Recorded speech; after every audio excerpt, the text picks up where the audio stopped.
what role does R&D play in a manufacturing company's well-being? So these are some of the issues they will address. They will also move on to others. So maybe Ron, and before our speakers begin, I'd like to introduce them very briefly because you have their bios in front of you. Ron Bullock, to my left, is the chairman and CEO of Bison Gear and Engineering Corporation.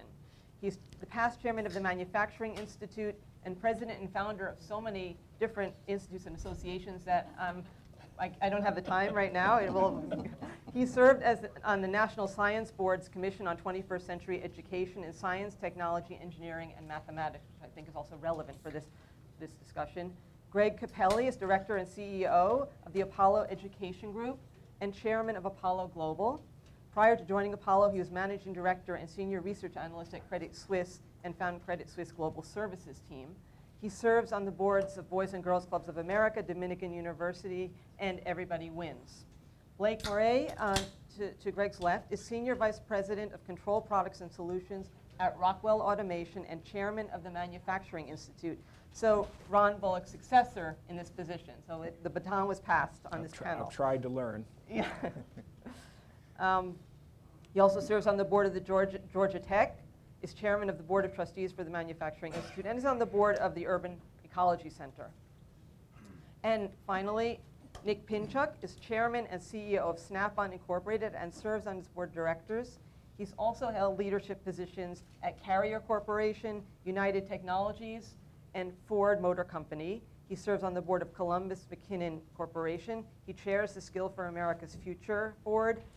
He's also on the Syracuse University of Management, the board of the Syracuse University School of Management, and the National Association of Manufacturers and the Manufacturers Alliance for Productivity and Innovation. As you can see, it's a very, very experienced panel we have here. And I guess we'll start with comments by each of these panelists, and then I'm going to ask a couple of questions, and then we're going to leave the floor open to you to ask questions. Ron, let's start with you. Okay. Thank you, Joann. And welcome, everybody. Appreciate you coming out. I've been in manufacturing my entire life. I actually worked in manufacturing while I was getting an engineering diploma, got married, and probably the proudest achievement of my senior year was becoming a dad that same year. So, at any rate, all the best paying jobs in Dayton, Ohio, where I grew up, were in the manufacturing sector, and you know, that certainly attracted me.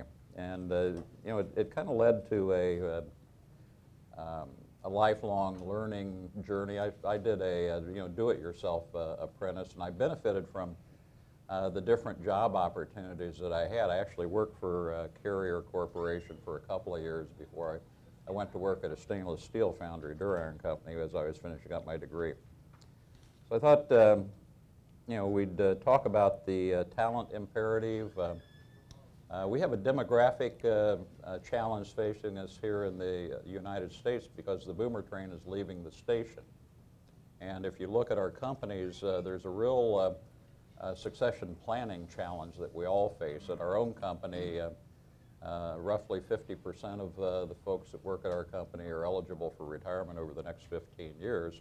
So we need a robust pipeline to bring talent in. You know, then it is you know, changing as you go along, and one of the you know, manufacturing, I think, is you know, provides some you know, some good economic opportunities.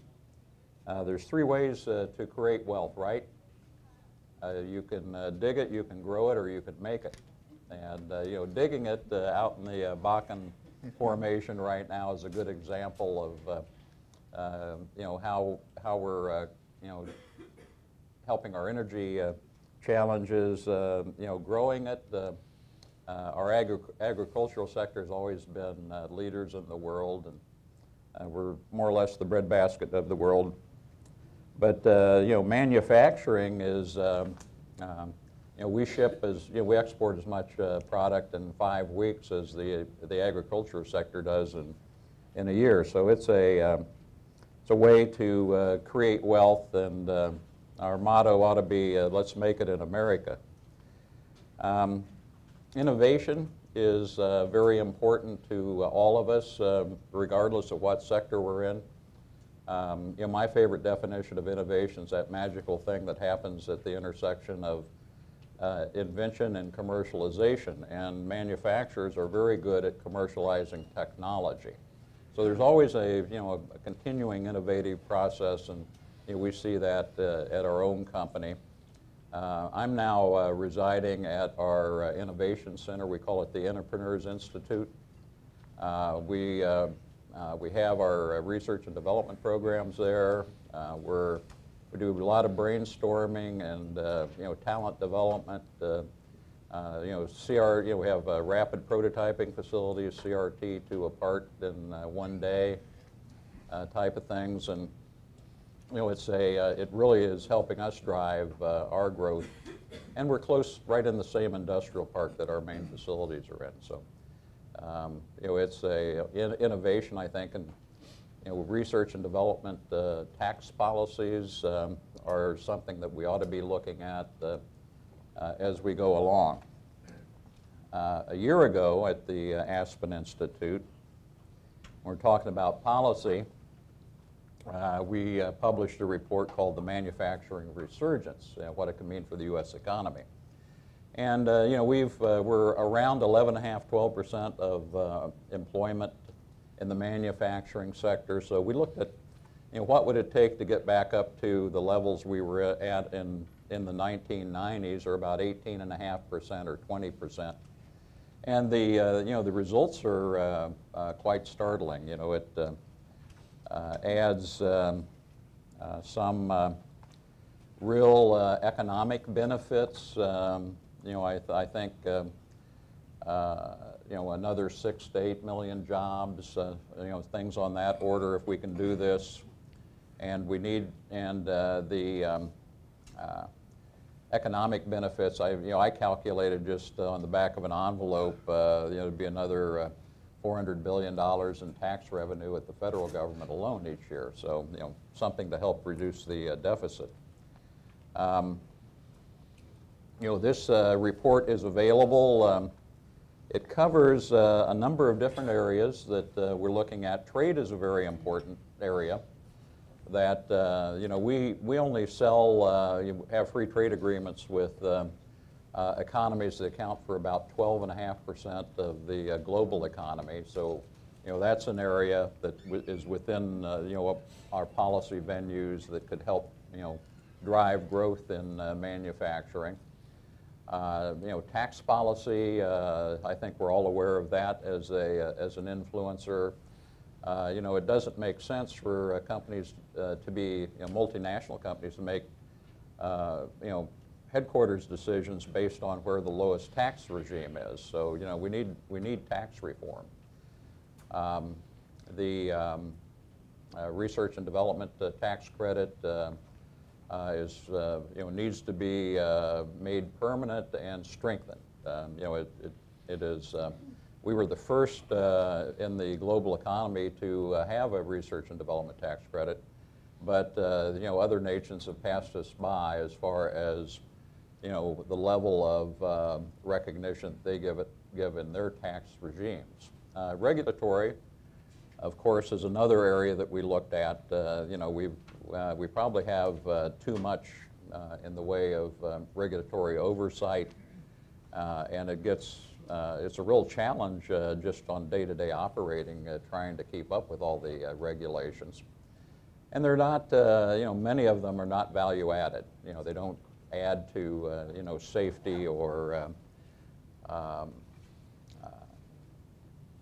things like that, or it just become a paperwork burden. So less is more, I think, from a government standpoint, and we should. I'll put another plug in for the Manufacturing Resurgence Report. It's available, electronic version, and should be a guide for policymakers, both on the national level, and I think the state level is important as well. More leadership there. Thank you. Okay, Greg. Okay, thank you, and good afternoon, everyone. I know it's been a long day, so I'll keep my remarks short. My background was really coming up out of college as a research analyst at an investment bank called Credit Suisse, not too far from Germany.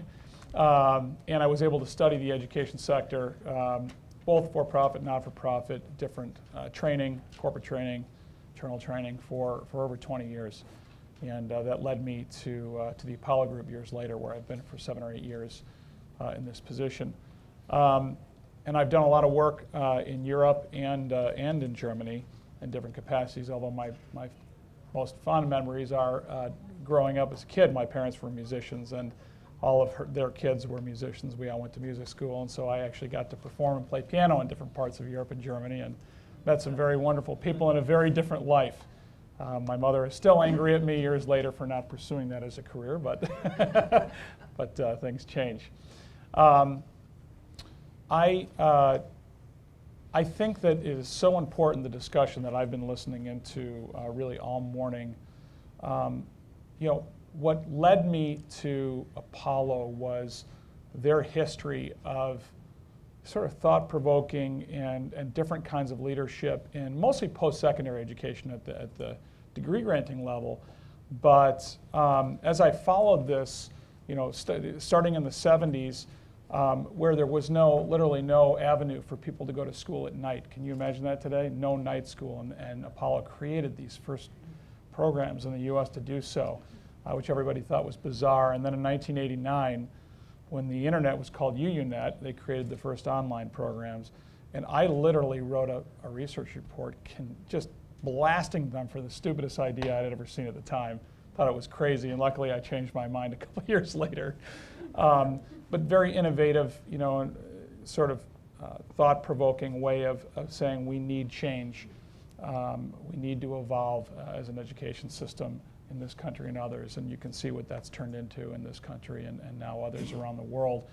And then they helped create e-books in the 90s, and now it's really become more about, for the Apollo Education Group, which was domestic at that point, really focused on one university, University of Phoenix, which has about 1 million grads, but all degree granting, to Apollo now operating on every continent except for way down towards the South Pole area. We're not there yet, but taking the time to go and listen to you know, organizations that you have heard from today, including Siemens and Nick's company and Ron's and others, to understand what the importance of their human capital growth needs are going forward and the different ways to solve that. And for decades, we solved that problem by putting people into longer-term degree-granting programs. And there's a great benefit to many people that are now working because of that and have jobs and have had a good return. And what we've learned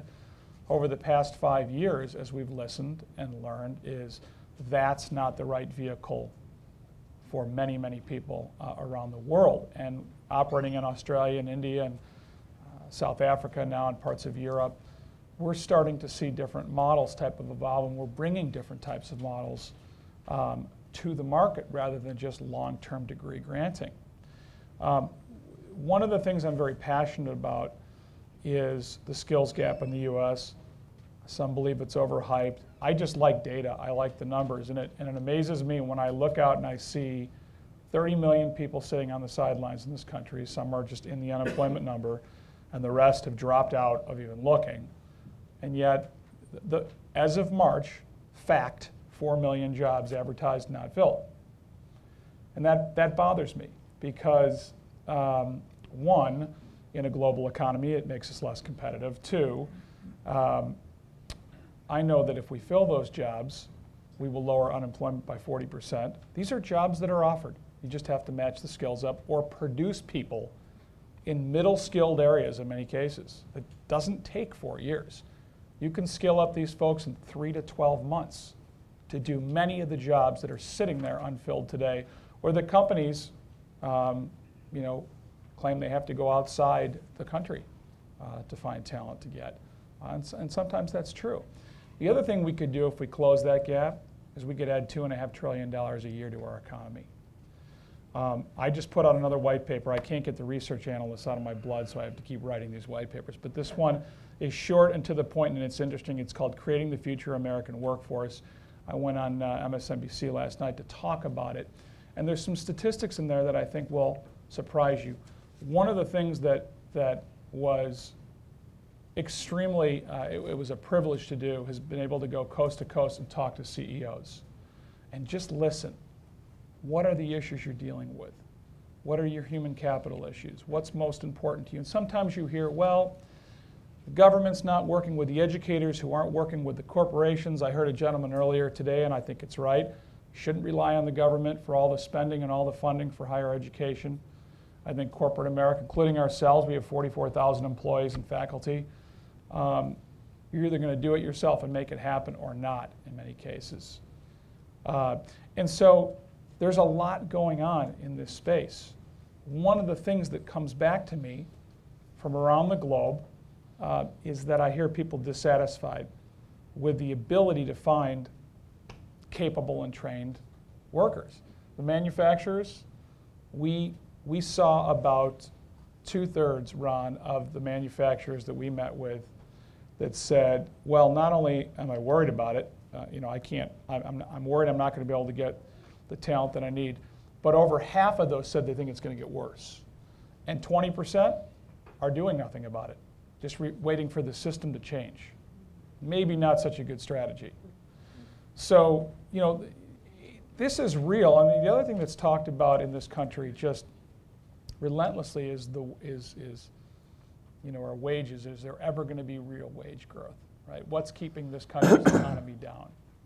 And we have less investment in this country. That's just a fact when you look at investment versus the rest of the world.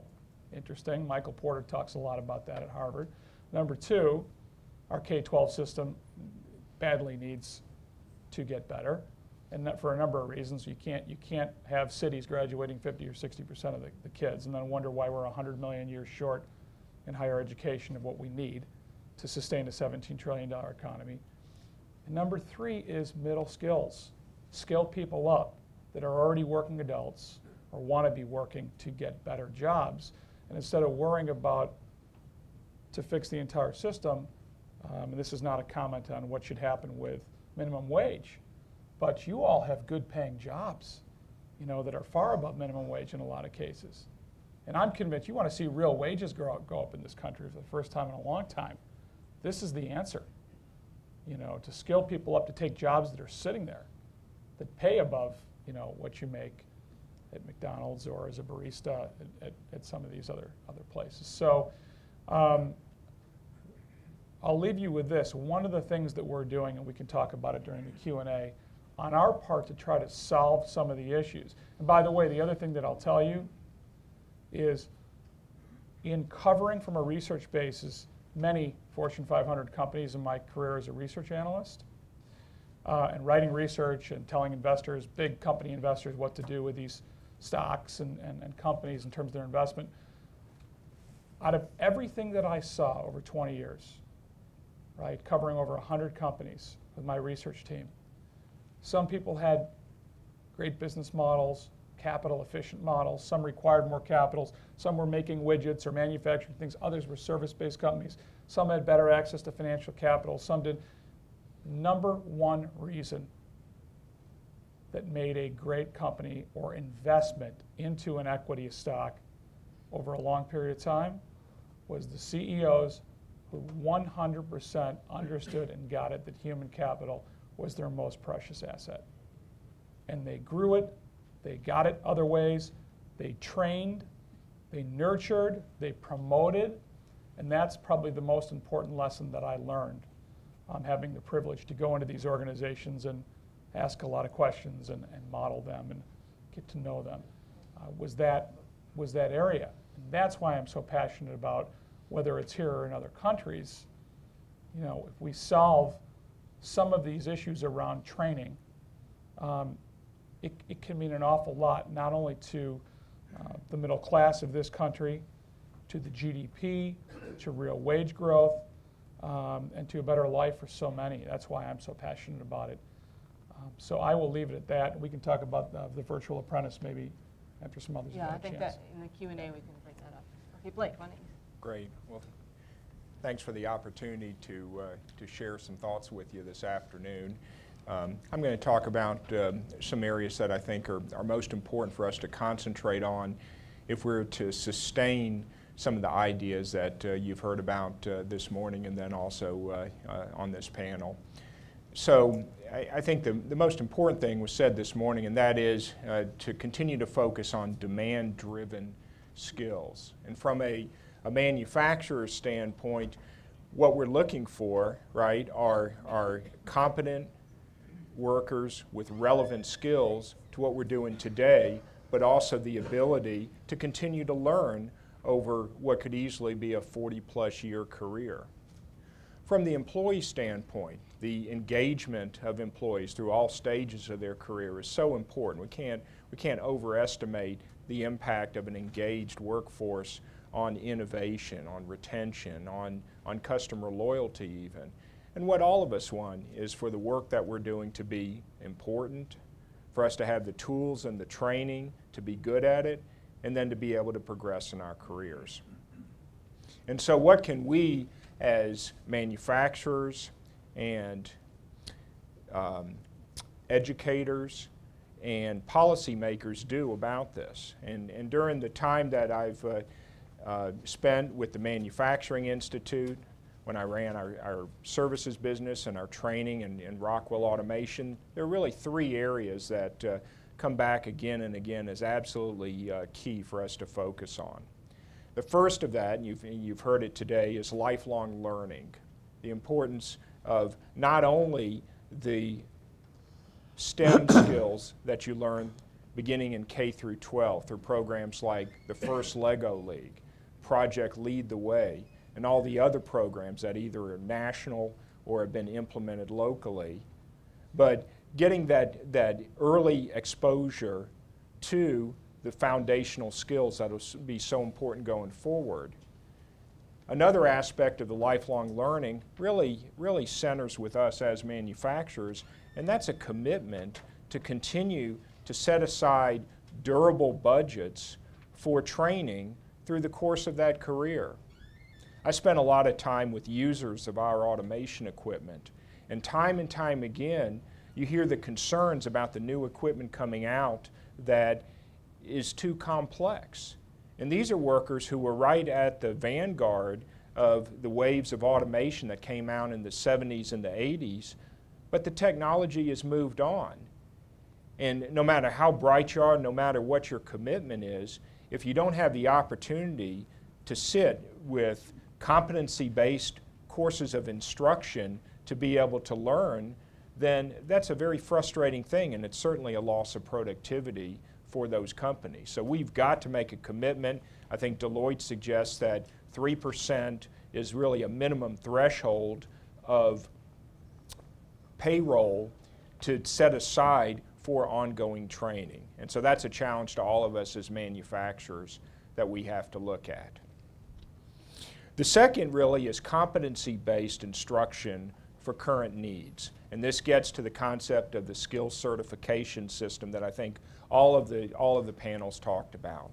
It's making sure that we have a dynamic enough course of instruction that we can bring new technologies in. And mechatronics isn't exactly new anymore, but the ability to change with the needs of manufacturers is really key. And I think another important piece of that is the variety of different types of instruction.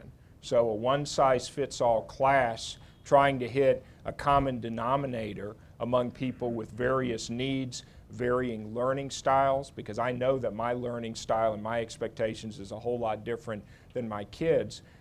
You can win the battle and have a good curriculum, but if you can't deliver it in a way that's retained, then it's going to be much less effective. And then the final, and again this is one that we've talked a lot about, and that's the partnerships between learning centers and manufacturers. And that takes so many forms. We've talked a lot about the need to bring new life into apprenticeships in this country. Even less formal than that, just the ability to form local relationships with community colleges and universities, not just donating equipment, but having a plan to provide the technical support as well to make sure that that equipment is fully implemented. I can't tell you the number of times that I've walked into schools and you see a pile of equipment. It was donated, everybody felt good about it, probably got a write-up in the local paper, but because there wasn't a plan to follow through and to work with the professors or the graduate assistants to be able to use it, then that effort wasn't effective. And so that's absolutely key. And then finally, and this is a bit of a policy recommendation, and again, it's nothing new, but we've got to keep more of the talent that we train in the U.S. rather than sending that talent back to home countries.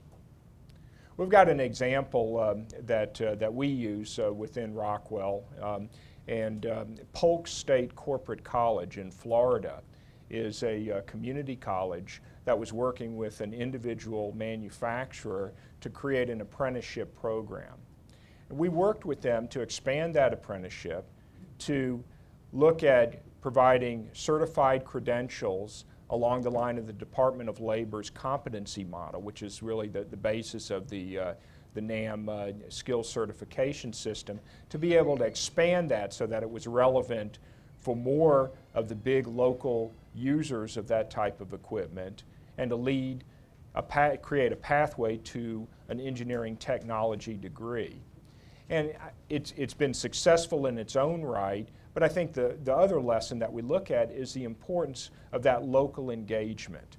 There are going to be playbooks and there are going to be toolkits that are out, and we should absolutely do it. And AMP's doing that, and the Manufacturing Institute, and a lot of other people, and those are important. But at the end of the day, we've got to form those local partnerships, because there's not going to be 100% cut, copy, paste going from one manufacturer to the other, or one community college to another, or whatever or one industry vertical to another. And so that local engagement is really critical. I think, however, there is enough of a common set of broad needs that we really have an opportunity today to come together as one voice, because the things that I talk about with the Manufacturing Institute are very similar to what you look at in the Advanced Manufacturing Partnership documents, in the Manufacturing Council that is sponsored by the Department of Commerce, and all the other organizations, the Society of Manufacturing Engineers. All the needs are similar. And so the concept that Emily DeRocco talked about earlier today, this idea of a national network of business and industry associations, really, there's not that much holding us back to be able to coalesce those voices, I think, because we understand what those needs are, and we really have the opportunity to accelerate that momentum. And that momentum is aimed at, it's kindling the passion, it's building that pipeline of talent, and at the end of the day, it's going to help us successfully compete in what is absolutely a global manufacturing market. Thank you. Thank you, Blake. Nick, would you like to? Well, I don't know if I can add anything. I mean, I've been listening all morning to everybody talking about this, and everybody's probably covered every nook and cranny of this subject, but let me try to give it to you from a little different perspective. I'm somebody who appreciates the value of technical training. I've seen it in my history. I see it every day in my work. I'm from a company called Snap-on. It's just a tool maker, but we manufacture 80% of what we sell in the United States right here, and a hand tool is 50% labor. I don't know if you know how much labor is in a television or a cell phone, but I assure you it's not 50%, so we're able to do this. One of the things we do is we are very aggressive in trying to work with community colleges and certifying both instructors and students in skills that are stackable, and we celebrate the dignity of the work of the people who participate in the careers we support. We know that the upskilling of America is the most important thing America can do, and it ain't getting enough attention. That's what we believe. People don't actually believe this is a serious subject. That's what we believe. I've seen my own value of technical training. You know, we talked about my background, and I was listening to it. I think it was somebody else there, but I've lived outside the United States and Asia for almost 11 years. I've started dozens of factories, joint ventures, built companies, and reduced companies at times. But the place where I was under the most pressure, needed technical training the most, depended on it the most, was when I was forced, against my will, to deliver my own daughter in the back seat of a car in an A&P parking lot at 4:30 in the morning. And I had no training, except for those of you who are my age might remember Ben Casey. And in Ben Casey, it started with the doctor holding the baby up by the ankles and hitting him on the rear end. Well, that's all I knew, but that training was enough, you know, and I got through with it. So the power of that training got me through that. And the family legend is this, and it's a true story, that we didn't have tests in those days, and so my wife asked me if it was a boy or a girl, and in the back seat of the car in that A&P parking lot at 4:30 in the morning in the dark, I was fooled by the umbilical cord. So we recovered from that. Actually, so I understand the value and limitations of training. You know, they didn't show you how to figure out what the gender of the baby was on Ben Casey, so I didn't quite have it. It's a true story. All right. Look, training. You know, Germany is a great country, but Germany's been around, I don't know, probably traces back its civilization back to the time of 2nd century of Marcus Aurelius, or maybe further than that. So we're not the same, not quite the same. If you think about America, have you ever asked yourself, why is it that America, among all the colonies of the New World, was ascendant? Well, eminent historians will tell you why, from Harvard and Yale and places like that. They will tell you it's because we made stuff. We learned earlier than anybody else how to actually make stuff, to have the technical capability to do this. And I assure you, they weren't talking about credit default swaps. They were talking about stuff that if you dropped it on your foot, it hurt. It's true. It created the America we know today. And we had great ideas, people like Henry Ford. Henry Ford had a great idea, if you think about it. He had a tremendous idea. But he couldn't have brought that idea to fruition without amplifiers. And in his day, he chose the greatest commercial amplifier of the day, the American workforce, dedicated, energetic, committed. And he got rich, but along the way, he created the ability of millions of Americans to become rich and created the auto industry, which has authored so much prosperity here. And if you think about it today, we still have a lot of ideas, but it ain't working so well anymore. And the reason is this. American workers are still energetic and dedicated and committed. Problem is, guys in Shanghai are also educated and dedicated and committed, and so are they in Delhi and other places. So those characteristics, so ascendant 100 years ago, are no longer differentiating. And that means we need to find something to differentiate our workers, and that is technical capability. This is what the Germans have learned. That's what we need to learn from them. You know, anybody want to read the paper? You can pick up the paper and find out the middle class is going away. Right? The middle class is shrinking. The American dream is going away. Well, I'm saying no kidding Sherlock, because 30% of manufacturing jobs have disappeared in the last 20 years. These jobs, which created the prosperity for our country, are not there because when Americans get an idea and there's a competition to be the commercial amplifier of that idea, we aren't winning anymore. We need to win that. And that is technical education. It's never been more important. And as evident as this is, I don't believe it gets proper attention in the councils of wisdom here in Washington or other places around the country. I mean, enlightened people like Secretary Pritzker get it, and Governor Mary Fallon from Oklahoma, and Scott Walker in my own state on this subject sees this. I'm from both sides of the aisle. But by and large, this is a subject which gets endorsement, but not support. You see, I was just in Washington last week, the National Association of Manufacturers, meeting senators and so on, and I can get any one of them to say, Technical education, oh, it's important. But ask them what they're going to do on the Perkins bill, right?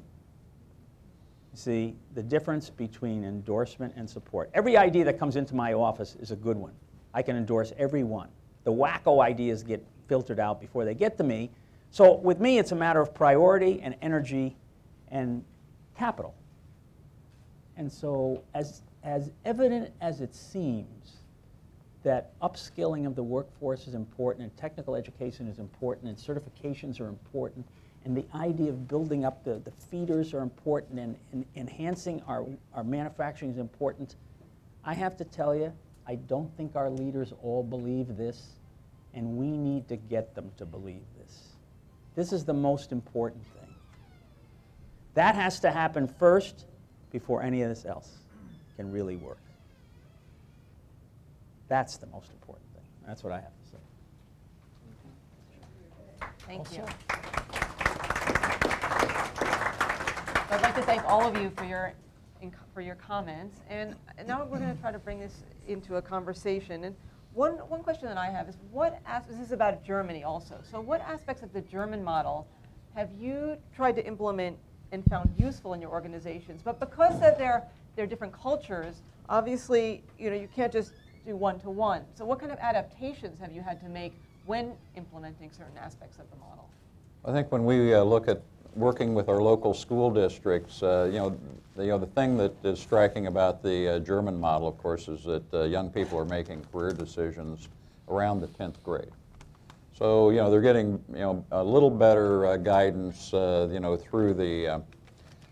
through their school systems and, the people in their villages, so the crafts are equally respected compared to university degrees, and you make that juncture at the 10th grade. So we have a system in the United States where the guidance counselors basically have a rack of college applications behind them, and they're trying to guide everybody to go get a college degree. But Department of Labor has indicated that only about 25% of the jobs of the future require a four-year college degree. So we have to get more involved at earlier ages. So what we did locally was support a program called, I think it was mentioned earlier today, Project Lead the Way, which is a pre-engineering course. And then the companion course for that, middle school, is called Gateway to Technology. Well, I've become friends with the local school superintendent. I said, well, how do we get this more widely spread? Aha moment was, we'll make this the science requirement for the entire school. So I went over to see one of my grandsons in the 6th grade, pleasantly surprised to find that the young ladies slightly outnumbered the young gentlemen in the class. So here are, young women learning how to use micrometers, vernier calipers, model, do 3D modeling, print the parts out in the 6th grade. So you get over that girls don't do math and science thing, and it's I think a way. But the engagement component, I think that Blake was talking about is that we need to get more engaged with our local school districts, and there's a continuum.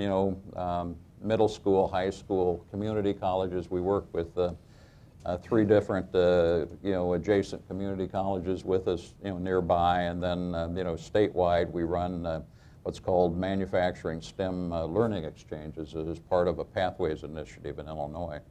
So we can't replicate what's being done in Germany, but we can by getting engaged on the local communities on the state level.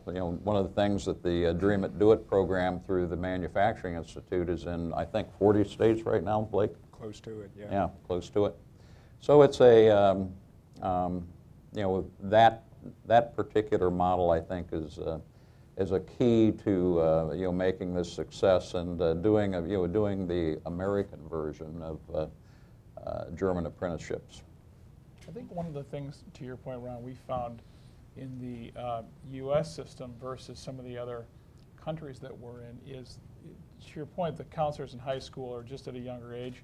In the American system, they want to guide you to almost be careful not to just settle on one skill to do that job, because if you look at the statistics in the U.S., you change jobs 7 to 9 times over the course of your life, and that's not, you know, you work there your whole life and you get a pension.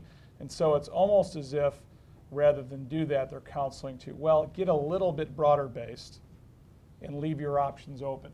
So maybe you're going to get tired of this or you don't want to do it, so we want to educate you or train you to do a little more. Where in other countries, I tend to see more focus in certain areas of let's train to this skill earlier on, to your point, which is one of the differences here and abroad. And also staying in one location versus moving. I think that in Germany people tend to stay in one location more than in the U.S. Like, did you have something?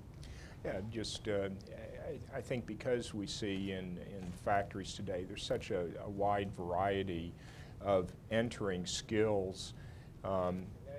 Mentioned before, the need to be able to understand the specific needs of those workers and tailor training to their requirements as opposed to a one-size-fits-all. So this really gets to that lifelong learning kind of theme, is that to be able to go in and to offer a certain block of training is not going to be nearly as effective as a sustained program to go in and to analyze those needs and then to be able to develop. And that's typically going to be in concert with the manufacturer, with the key suppliers of the complex equipment, and the local community colleges, so that in place, recognizing that you're not starting very often with greenfield plants. Most of the times it's brownfield plants retooling or going through a major expansion, to be able to look at your existing workforce, analyze those needs, and then to be able to tailor training over a period of time for that initial wave of technology, and then to have provision in place for the ongoing refresher, or as you have attrition, to be able to onboard additional employees. Snap-on people tend to stay in our company. The average tenure for a Snap-on employee is 14 years, which means if you pass the first 2 years at Snap-on, you can expect to be there 30 years today. But look, I think just a slightly different view of what you said. I think Germany has great ideas, but this ain't Germany. And so we need to sell it more. If you doubt that, consider this. I think that now it's unrealistic to talk of the World Cup. Have you heard that recently? Right? This was the German-born, the German coach of the U.S. team that said that, and he was excoriated over it in the press. It's the difference in culture. There's a difference in culture. I mean, there's nothing wrong with that view. It was a very realistic view. The U.S. is not going to win Germany. I'm willing to bet anybody not going to win the World Cup. And he basically had the temerity to say that where Americans wouldn't say that. I think that's quite revealing, actually. And so what it says, if you want to have technical careers and you want to have apprenticeship and you consider a situation where people are always talking about four-year colleges as the way out and this runway, you have to sell, I think, apprenticeships and technical careers as a stackable position. So you say, okay, we start here as an auto mechanic. You can always branch out from that. And in fact, there's nothing that says that's not true. Really. So I think if you want to get people to enlist in these kinds of things, you have to sell it to Americans in that way. It doesn't restrict your options. It simply gives you a safe position on which to move forward, if you wish. This is the most important. It's about selling. No different, actually, I think, than the Germans, except we would sell it differently. And I think that's everything, actually, the selling it to the people. That it doesn't close off options, but it's a position worthy of dignity that will keep your family warm and safe and dry. It is the American dream in itself. Yes, I think that's right. The attitude towards this industry, and I think that's also very different in the United States and Germany. Greg, did you want to say something? I'll just comment on what Nick just said. In our domestic businesses, we created a product called well, it's basically stackable certificates. Because, you know, in the U.S., if you're in college, it's 4 years, sometimes 2, before you have something that says you can bring to your employer and say, look, I'm worth more now, I'm more valuable. but actually you're giving, knowledge is power, so every credit hour that they earn, you know, you should be certifying that they understand more and more from an outcomes basis. What was more exciting to our student body in the U.S. than a lot of things over the past couple of years was the introduction of stackable certificates, because they don't have to stay 4 years. They can go learn a skill, use it. They might use it forever, but there's that option that if they don't want to, it's okay. It can stack, and you can continue to build up credits to whatever degree, you know, it applies to. And I think that was a great point. Yeah, the Manufacturing Institute has promoted a system of stackable credentials, starting with the National Career Readiness Certificate, which we use at our company to assess entry-level work readiness. It's also known as work keys. Manufacturing Skill Standards Certification, which is a survey foundational course on what manufacturing is about, you know, production, quality, safety, maintenance awareness, and then, you know, the individual, you know, certificate type courses, welding, society of mechanical, or, you know, manufacturing engineers type courses, National Institute of Machining Standards, things like that. And you know, it's you know, the lifelong learning theme, I think, you know, college, you know, at a 4-year university has gotten so obscenely expensive that who can afford it anymore? So you could come to work for a company in the manufacturing sector that offers continuing education. At our company, we'll pay for anybody's work-related associate's degree program. So, but you've got to get in. You have to have the basic credentials, you know, to at least achieve an entry-level position. You know, then you can kind of get going.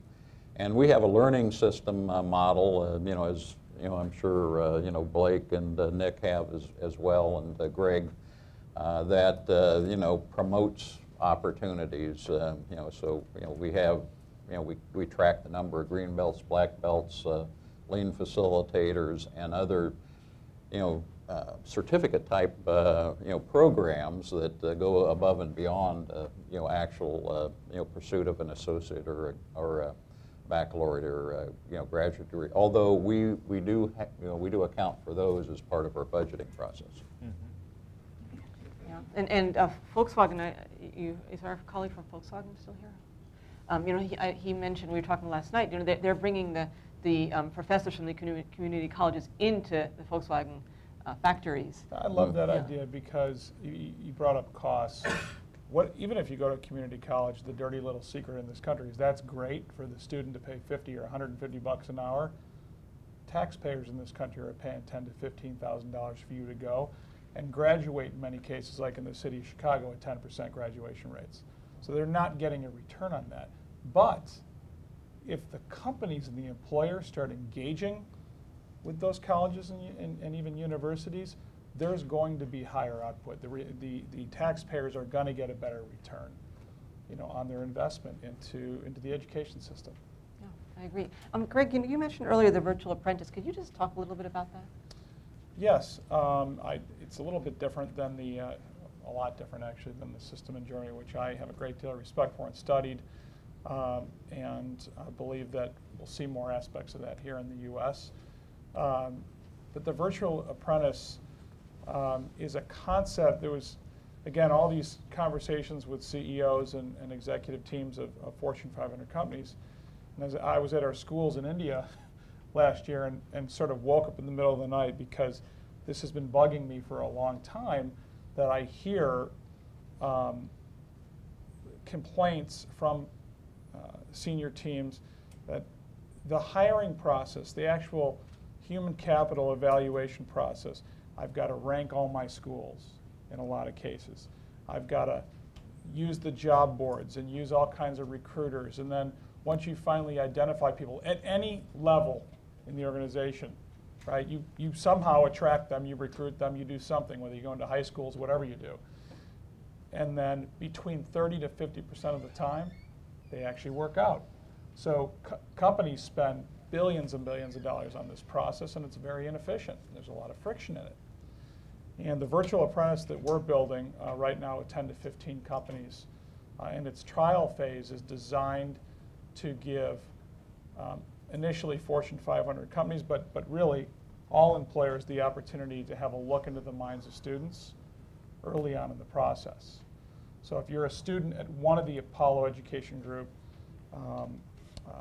institutes or schools or universities and colleges, you will be able to assess whether somebody's able to do your job because you'll be simulating your job to them at some point in their career with us.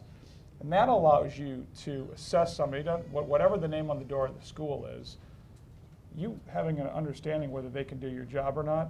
An example is if you want to be in logistics at UPS where they hire thousands of people, if you can demonstrate whether you can do that or not and you have a passion to do it, good things are going to happen on the other end. And vice versa, to the student who gets very frustrated when they get a letter in the mail saying, or a phone call saying, sorry, you didn't get the job. Well, why not? Well, now they can tell you specifically why. And here's the tools you need to add to your tool chest in order to do our jobs, whether they're in manufacturing or in other areas of job categories in the U.S. So we're really excited about it. We're trying to refine it now, and we're seeing good results early on. Okay, so we're systematizing the process. We are. Yeah. Okay, now I'm going to open this up now to questions from the audience. Yes, why don't we start over here? Edie Fraser, STEM Connector. Really, congratulations to an amazing, what you're calling a market-driven, business-driven, now scaling up, as you say, America. So what do you really believe that we need to do to get out that message of the demand-driven? It's not only all the manufacturers, but every industry, as you're saying, and exciting young people and all to the future of careers. What do we need to do to get that national message, state message, local message out? And then clearly you've all talked about technology, from technical skills to technology. If that's 71% of jobs, are we exciting kids to that technology? Nick, do you want to start? Sure.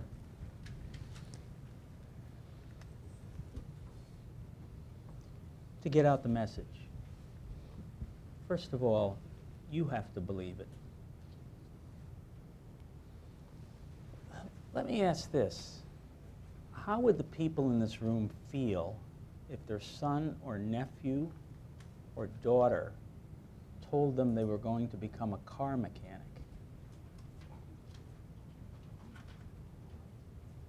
See, I think that says it.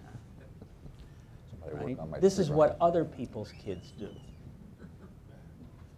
Actually, we have this attitude in America, and we must reverse it.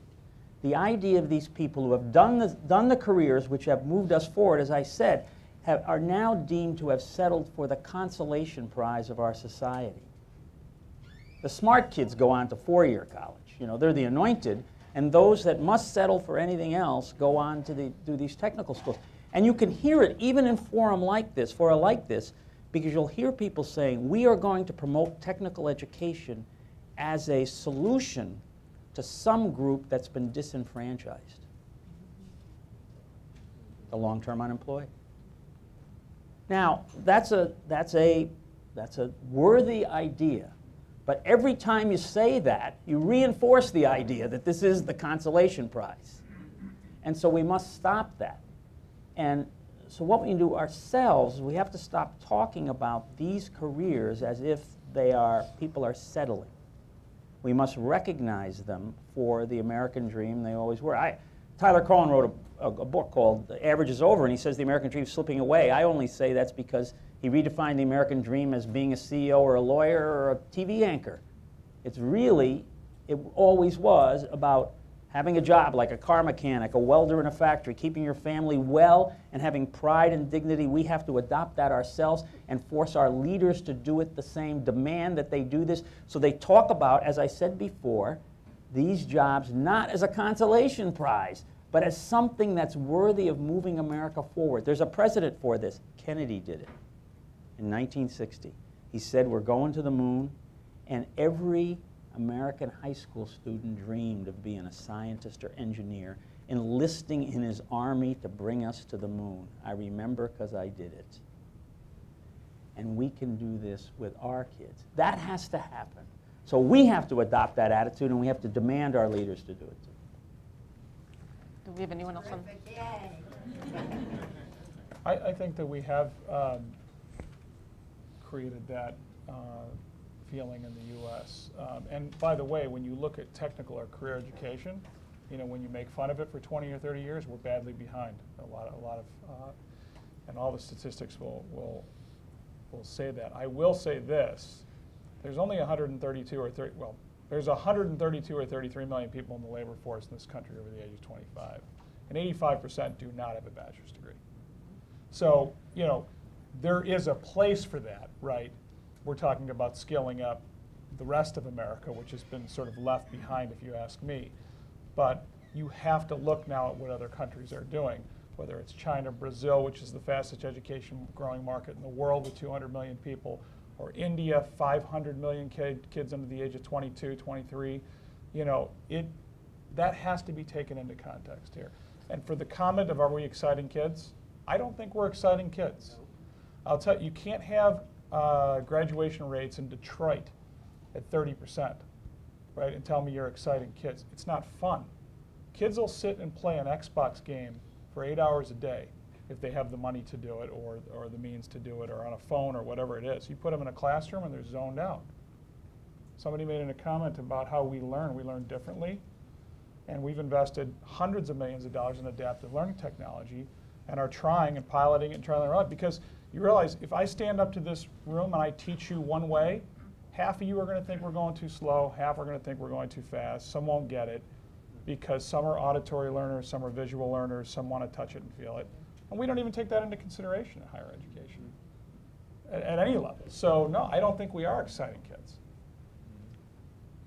Yeah, I mean, different learning styles and paying attention to those. I think that's definitely. Yes, we have a question over here.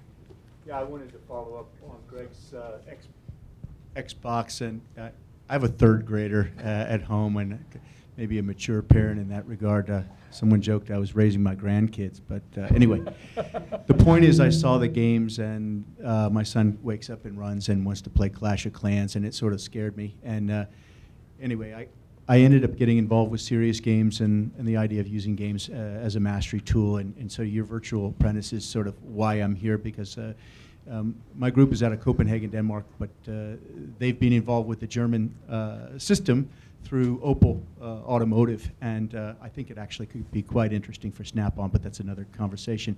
But the idea is basically it uses game-based learning and the rehearsal of it, and then uses the game mechanics and the feedback loops that go along with, you know, in essence, why these kids are addicted to going level up, level up, level up, level up. So the idea is we want to master things, and that's what play is, and you've heard this before, right? Well, you know, it hasn't really been good enough in terms of serious games writ large as a category. I mean, they've started, okay? But what we've found in Opel, in Darmstadt, is that these apprentices that come in, first basically they look at the sim of what the process is. And this goes to new products. This is something, a new model is being brought forth, and it has a 4-year life cycle from design to rolling off into the automotive showroom. What we found is that the processes are informing engineering. So the idea is these kids are looking at it once, and then they're actually wearing sensors, so they actually jump into the video game, in essence, and they're receiving feedback loops at every single stage in terms of their proficiency and assessment. And then from there, their actual apprentice is able to come in and say, here's, you know, in essence, reviewing the film like the football coach would do. But your point about Xbox, and I know that some of the big game manufacturers have started to say, hey, how can we put real skills into here? Because to your point, and this is what scared me, I mean, whether it's veterans, 20-year-old military guys, they're logging huge hours that go nowhere. So to your point, how do you engage these guys? If you make the serious games good enough, and then you attach the reward, okay, the competitive drive, you attach the reward to their proficiency. How quickly can you master these skills? And show me, prove it. And I think I'm a huge believer in that. And we're investing very heavily into those areas. I also have 4 kids. and have had to take the Xbox away from them dozens of times. However, I did realize when these kids are sitting there playing Madden NFL, they're not just whacking a ball across, they're throwing a ball. They actually have to draft players. They have to take care of salary caps. They are managing the entire team. Players are going in injured reserve. You know, they have to be the agents for them. They have to trade. And then they're playing some kid in Germany.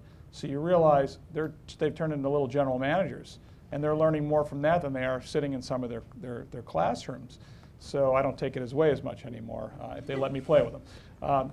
But, you know. But how do you calibrate the value of that to an employer? Well, I think if you can show, here's what I think about education, whether it's education, training, whatever it is, it's going to become more and more outcomes-based. I can no longer afford to, at University of Phoenix, say, congratulations, I know you worked your butt off 4 years, cross the stage, you're off on your, you know, employers are going to insist on saying, well, before I hire this person, show me you can actually do our job, whatever it ends up being. And I think with gaming, what we're finding is you can demonstrate that pretty quickly. That's based around the concept of the virtual apprentice. If I can show you this person can do the skill, nothing else matters except for a personality test or, you know, whether you feel they can fit in with your culture or organization. So I'd love to hear what you're doing. And my mom's 100% Danish. My dad's Italian. When we went to visit my Italian side of the family last year, they say, Gregory, let's see what side of the family you got. No dark, wavy Italian hair. Let me just amplify on that a minute. I think there's something in that I want to make sure that I emphasize, and I think it's not a slam dunk to get education, the organisms of education, to follow what business wants. Actually, it isn't that easy. Not because we are actively involved in this, and so we're dealing with community colleges all over the country. We've got 125 of them now in our system. But you see resistance because it'll go like this. Well, I don't want to be here to have business dictate to me what I'm going to teach in my school. There is that view. And so there's considerable, again, selling to be done to the educational community to try to get them to say, you know, it ought to be outcomes based. I have a customer here where I'm providing people to, and I have to focus on them, even at the community college level, let alone the university level, which is a whole other conversation. And I think this is one of the things you're saying, and it's one of the reasons why private education has started to create a position, because they do listen more, I think, in a lot of cases. But even those community colleges, Nick, are accredited by accrediting bodies who in many cases still define a credit hour the same way we did during the agricultural period. So again, they're going, well, wait a second, I want to be more, well, in some cases, I want to be more proactive, I want to listen, and we want to do what we can for you, but there are so many restrictions, and that's what needs to your point about government as well, they need to listen as well so we can move faster at the college or university level. We're building a university for no other reason, without accreditation, won't accept Title IV funding. Sure. Why? So we can do that. Walk in and say, what do you need? You're the accrediting body. You tell us if the student's getting what they need, and you can move lightning fast in that case. Yeah, I think, you know, one of the things that we talked about before is the need for nationally portable skills. A lot of times the people developing curriculum at a local school, they're creative and they want to create, and being able to get past that definition of one's value locally is an important step to recognize that your value is hearing those needs and being able to take modular pieces of training and to bring it together as opposed to creating something from the ground up every single time. Yeah, I'm just commenting on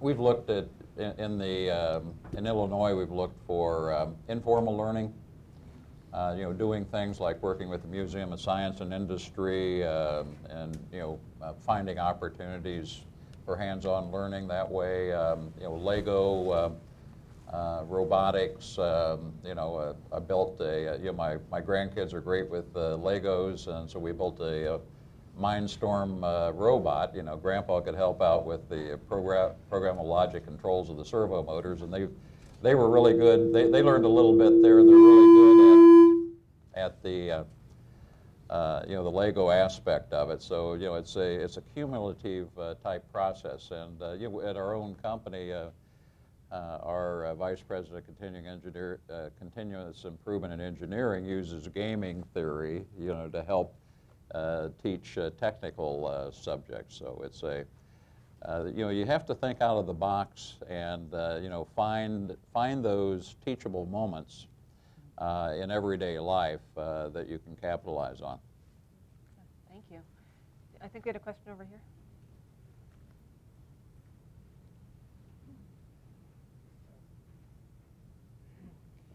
I'm Roy Swift from ANSI, and about to spin off a company called WorkCred to look at the issue of credentials in industry and the lack of quality and market value of many of the credentials. The last 3 or 4 years, we've been accrediting some certificate programs, none of which are in the educational institutions, I might add at this point. They're federal government and they're with the associations.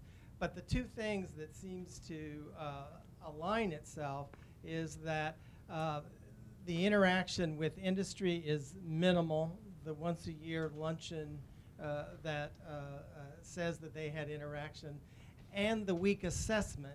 It appears that the weak assessment is one of the reasons, like you were mentioning, that the content may be delivered, but it hasn't been assessed if any learning has occurred in this regard. And I think that's why there is disgruntlement. I'd be interested in your opinion, your experience with certifications in this country. ISO 10 years ago developed a standard, a global standard for the certifying of people to accredit certification programs. We now have a multilateral recognition agreement where now if ANSI accredits someone, they'll be recognized in Germany under DAX and the various things. So we're trying to move this globalization, having standards in this regard. But I was wondering about the certifications that we receive. Do you have confidence in them?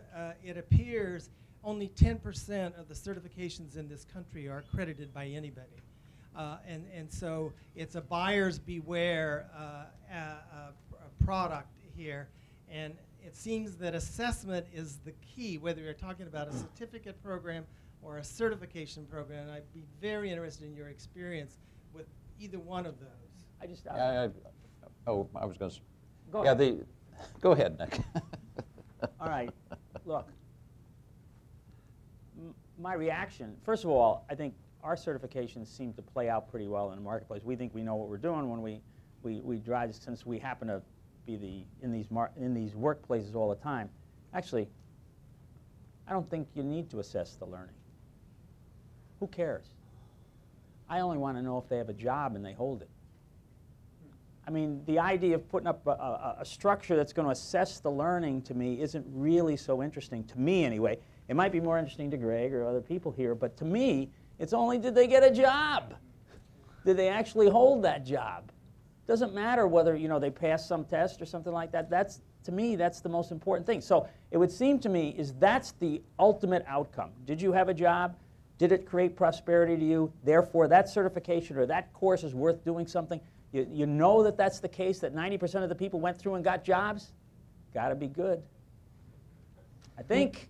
Yeah, I think do you agree here on this? That the proof of the pudding is, can they get a job with it? But to the, I think the ISO, a standard recognized, component. Many of our member companies run ISO-based quality systems, or use ISO-based design standards like the American Gear Manufacturers Association. So I think there's when a company has, or an organization has a system with well-defined assessment tools. Let's use the American Welding Society as an example. Caterpillar, one of our members and leaders in Illinois, uses a lot of welders, and they have an 8-week training program, maybe 10-week training program for welders. If the candidate has a, American Welding Society certificate, they can reduce the training program down to 2 weeks. So that's a tangible benefit for the company because it's, it's replicable and, it's easy to, you're doing the same type of assessment testing, hands-on testing around the world. It's very well, documented type tool. So, I think there's a place for the, for the ISO, ANSI, assessment process. Manufacturing skill standard certification went through that process in their system. So, yeah, we in the Manufacturing Institute, we have a board member who, along with his wife, runs a small metal fabrication company, and his test is along the lines of Nick. He says, I know a good weld when I see one because I did them myself for a long time. And so whether there's a standard body for certification or not, a credential has to be durable enough to withstand that kind of scrutiny. It's very difficult to come up with the KPI, with the key performance indicator that goes beyond just the number of credentials issued. But for it to be truly meaningful, it has to be the number of people who got jobs where somebody, the employer said this was a contributor to that. And it has to be measured where it's important enough for that manufacturer to put it as a preference in their job description because they found that it works. That's the proof of the pudding. We have, yes, over here. Mark Tompkins from the German-American Chamber of Commerce of the Midwest in Chicago. And actually what you mentioned on Project Lead the Way, my daughter is entering high school now, is going to be a freshman in Project Lead the Way. Actually started down in 7th grade doing Autodesk Inventor, so Excellent. It's a great pathway, it's a great program. Throughout the day there have been a lot of conversations about where the programs start and which ones work, and I think one thing that's come out that really mirrors what Germany is that they're employer-centric. The first relationship is between the trainee and the employer, and then the schooling gets bolted on somehow. How do we get more companies to take that view versus the consumer view of, I'll wait till they're out of school, and then I'll see who's good enough and hire the top couple % of who's coming out of school, and those are the ones that I'm going to put in my plant and hire, as opposed to getting engaged earlier, whether it's at 16, whether it's at 18, whatever that stage is, to have that employer-centric model where the first relationship is between the trainee and the employer. And I think the Germans have done a nice job in focusing on small to mid-sized companies within their economy, and the Fraunhofer Institute program, where they're bringing university people together with these small and mid-sized companies to help support them in specific technical areas as a model that we're in the process of emulating here, like with the Digital Manufacturing Institute in Chicago and elsewhere in the country. So I think we have, from a policy standpoint, we need to celebrate small and mid-sized companies and not punish them. And for those of you who have never heard of Fraunhofer, they are the ones who came up with the MP3, so you might have heard of the MP3. And just part of that model, just to elaborate, every head of a Fraunhofer in Germany, there's also about 8 in the United States, but in Germany, every head of a Fraunhofer is usually a department head at a university. So there's a very, very close connection with the institute, which is a non-university institute, and the university. And many of the Fraunhofer institutes are located in areas where, for example, optical technologies is very strong in Jena. Zeiss is in Jena, for example, and there's a Fraunhofer there that focuses on optics. So there's also a very strategic placement of many of the Fraunhofer institutes. I think, Blake, did you have something? Nope. Just one thing, I think you talked about how to get companies' attention. I think a lot of it is word of mouth from people in companies. That's certainly an important thing. I think that influences people quite a bit, actually. So I think to the extent you're in companies and you're talking to people, then you can talk this cause up, it's positive. Then there are organizations like the Manufacturing Institute, which Ron and Blake are involved in and have led. And then Skills for America's Future, with John Colburn is here as the executive director of that. Those are the kinds of organizations which generate energy around this and get companies' attention. It's a matter of osmosis, though, over time, I think, that this works. But I think I'm hearing, if we have colloquia like this, if we keep talking about this, if we keep emphasizing the importance of it, I think companies pay attention. You know, a lot is being talked about kids coming out of high school, but just look at the numbers of people who are 30 years old, 32 years old, maybe even had some community college, and are out of work, or not working. I think we should think about how to excite them, get them back to work. And earlier, hopefully. I think we had a question in the back and then up here in the front. Thank you, Reba. It's okay. Reba Carruth, adjunct, Georgetown University. I want to thank the panel for a very informative presentation. I used to work for Honeywell at their Minneapolis headquarters and then in their Brussels headquarters. And that's pretty much where this whole globalization of standards and technology and whatever became real for me. My question and challenge for the panel and for the group here today is, how do we scale up America with the ability to bring everybody with us? Are we working with the tribal governments? Are we working with the rural communities? Are we working with the urban communities to get this message of skills and apprenticeship back in the forefront in the context of globalization? You know, people talk today about how, well, you know, we've got competitors, you know, and quite frankly, the message that I get out of this is that, you know, we're in a way sort of pitting workforces against each other at a time when there is a movement globally to bring about globalization of wages and regulations and so on and so forth. So after a while, it makes sense for every country to scale up their own country to a certain extent. So how do we do this? How are we going to move this forward so that the American Indian colleges, the traditionally black colleges, the traditionally Chicano or Hispanic colleges, and the rural technical schools in rural Minnesota? I went to the University of Minnesota, so I know they're out there. You know, how do we get all of these people involved? How do we get them on these delegations to Germany? And by the way, I think your discussion about America basically being built by people who didn't have degrees is something we have to think about. A lot of the Fortune 500 companies, when you start going back to their corporate histories, were built by people who really followed the adage that adversity is the mother of invention. In other words, you have to have a real need, and you have to find real solutions to real problems. And that's how business and industry are built in America. So I'm not saying people don't need education, but how do we bring this back to the forefront again?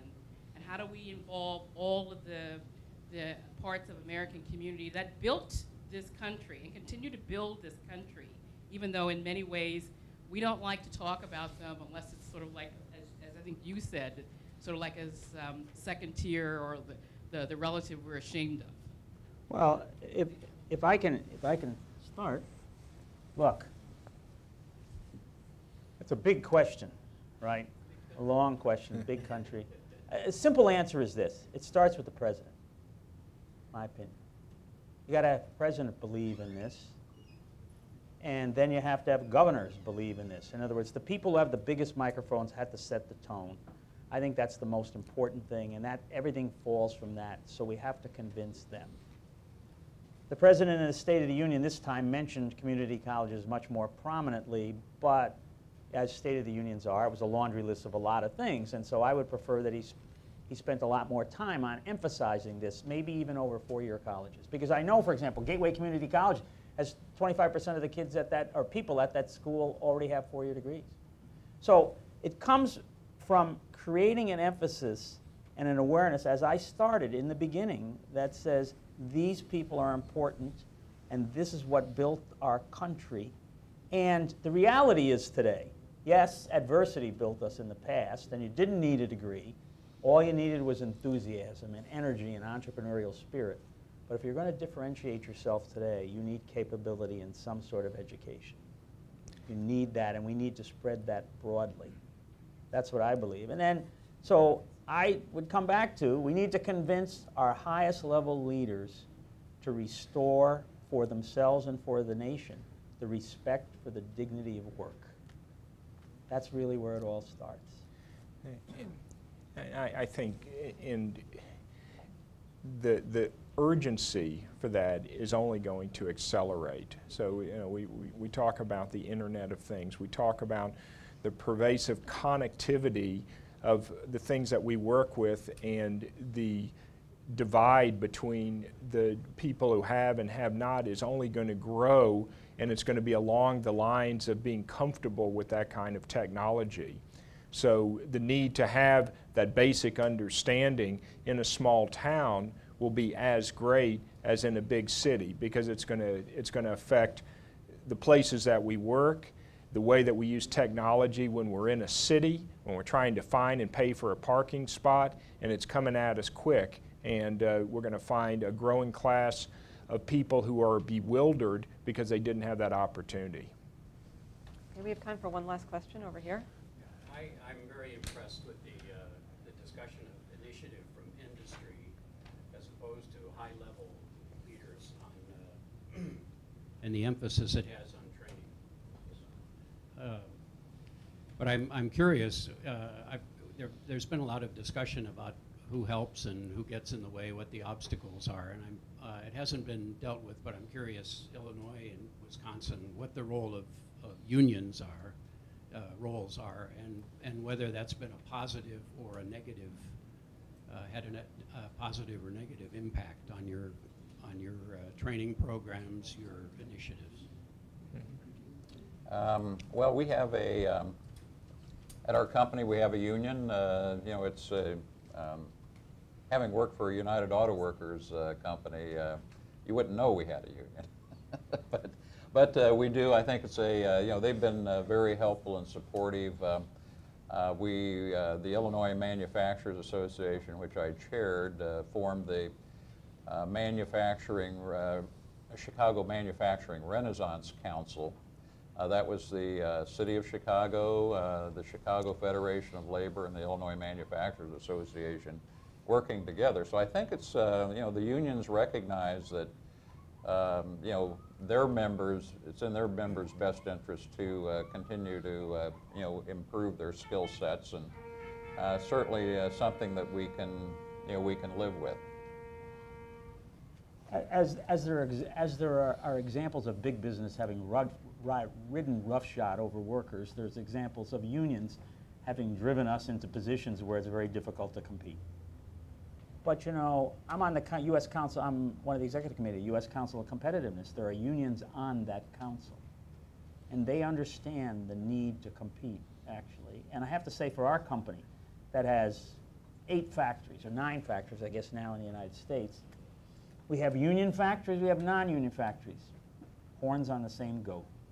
Doesn't matter to us, actually, and the unions are cooperative. They're all thinking, all these groups, whether it's a non-union workforce or unionized workforce, they want to build their own prosperity. And I think they all get that.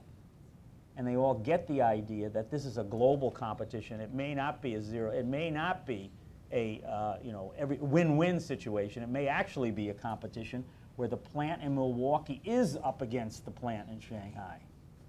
And they have to win that competition. They understand it, and they cooperate and help.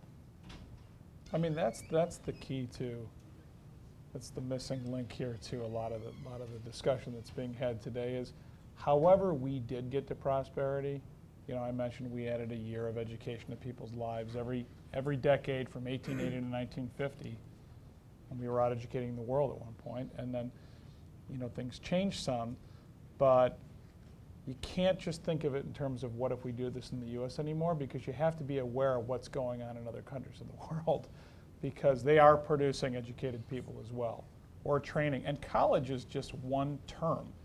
Just consider it the transfer of knowledge or skills, whether it's packaged into a college degree or whether it's not. You're still packaging skills together that you need to deliver to somebody so they have the knowledge to do a job well, whether it's a surgeon or a bricklayer.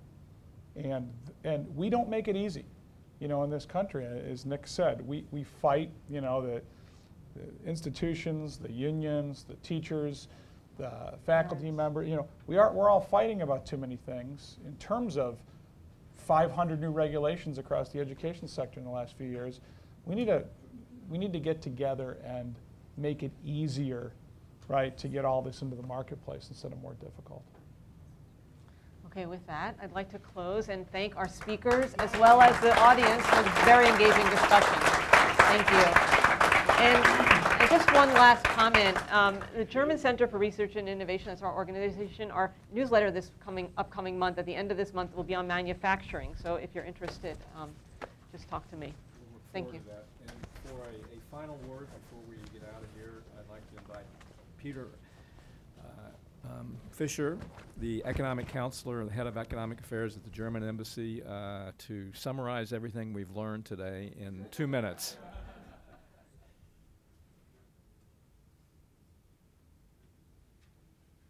Thank you, Tom. So I've been the guy you've been waiting for 5 hours to make closing remarks, but I will keep them brief. First of all, I'm delighted at this meeting. I think we've really had 5 solid hours of very substantial discussion, a lot of valuable insights, too much to summarize. I would like, of course, to thank, I'm from the German embassy, so I'm one of the partners in this endeavor. I'd like to thank our partners, the Aspen Institute, you, Tom Duesterberg, Joann Halpern of the German Center for Research and Innovation, Dr. Thomas Zielke, representative of German Industry and Trade, who represents the Federation of German Industries and the system of German chambers of trade and industry. We did this together, and I think it was a smashing success. From our perspective on today was to kind of compare and contrast what we've learned in 2 years of working on what we call the Skills Initiative and going out into the communities and trying to mobilize German companies even more than they're already mobilized to do workplace-based learning and to show examples of best practice in the communities where they are. And I think it's confirmed the lessons that we thought we had learned. One, there are many good initiatives out there, but there's not enough system to it, and there's not enough scale. In Germany, the first thing we learn about the States is everything is bigger in the States. So we know that as a fact. Then we come here, we see it's true, everything is bigger. Then we come to this conference, and we hear Eric Spiegel, the CEO of Siemens, saying, we're not good at scaling in the US. So that's kind of a mystery. So there's not enough scale in this kind of workplace-based learning, and I just can't believe that the US is not good at scaling things. Can't be true. Couple of things that I kind of found noteworthy, and if you don't mind, I'll just repeat them. One, Secretary Pritzker said and she announced that the German and the US governments are working on a bilateral agreement to increase their cooperation in this field. So that work is ongoing, and I'm sure that soon we will have this agreement, and it will help us in the work that we have been doing together. Again, to what Eric Spiegel of Siemens said, all the elements are in place for a renaissance of manufacturing in the USA. He mentioned Industry 4.0. So the environment is there that makes this kind of improving training even more important. Then I'd like to refer to Peter Feil of Stober Drives. I love his comments because he defies conventional wisdom. All the challenges that may present themselves. Here he is a company of, I think it's 100 people. He just went and did it. He's training people, and I think it confirms the sentence I once heard, if you set up a good program, people will come. Trainees will come, and you can graduate trainees, and they can be your employees and be helpful. He also said industry needs to lead. Well, that's the basic lesson of the dual system. I've repeated this 100 times in the past 2 years. The dual system is very easy to understand. It means there's 2 partners, industry and the educational sector, and they work together in an integrated fashion. But industry has to lead. That's when it's demand-driven. So industry needs to step up. Government needs to support, not vice versa. Another thing that was confirmed is that sort of financial assistance is the icing on the cake. The real reward is that you have access, you're creating your own pipeline of qualified people for your company. That's the real reward. The rest is just help. We talked a lot about the credentials. Every time I hear Americans engaging in this discussion about credentials, I'm glad we have a German system that's clear and obvious, and you know where the credentials come from. One of the issues is stackable credentials, or the flip side of that is not creating a dead-end kind of pathway, or one that's not attractive. Someone mentioned cultural difference. You have to sell this kind of training better. Well, I think we have a lesson to offer from Germany too, because our credentials are stackable, and we're very focused and proud of the permeability of our system. That's the whole idea, that somebody who enters an apprenticeship is not stuck in a dead end. He doesn't have to be at all, and many of our top CEOs started with an apprenticeship. And for many people, it's a very viable choice. They say, I will first do an apprenticeship, and then I will go to law school or go to business school. Or I recently heard the example of somebody who was interested in very much in arts, study arts history. Well, probably about 80% of people wind up doing something else than working in art history. But that person decided first to learn the trade of an art auctioneer and then study art history. Now that enhances your chances of getting a job. And before I conclude, I'd like to then refer also to Dr. Meisel of Costal, who I believe placed a good idea in the room of maybe creating a kind of a steering committee, a working group of all those bottom-up initiatives to keep them connected more. In the past 2 days, I noticed that they seem to be enjoying connecting to each other and learning from each other. So maybe that's something we could pursue in the future. And definitely the embassy will carry on its skills initiative. Ambassador Wittig, he mentioned he's new here. He has committed himself to that. So we will continue to work with the German companies around the country to foster bottom-up, and at the same time work with state and federal government here to make sure that the governmental aspects, or if you like, you can call it top-down, that the interface between what's happening in the communities and what governments do is efficient and works well. And with that, I release you into this warm afternoon. Don't forget 26th of June, right down here, Germany versus USA. Thank you.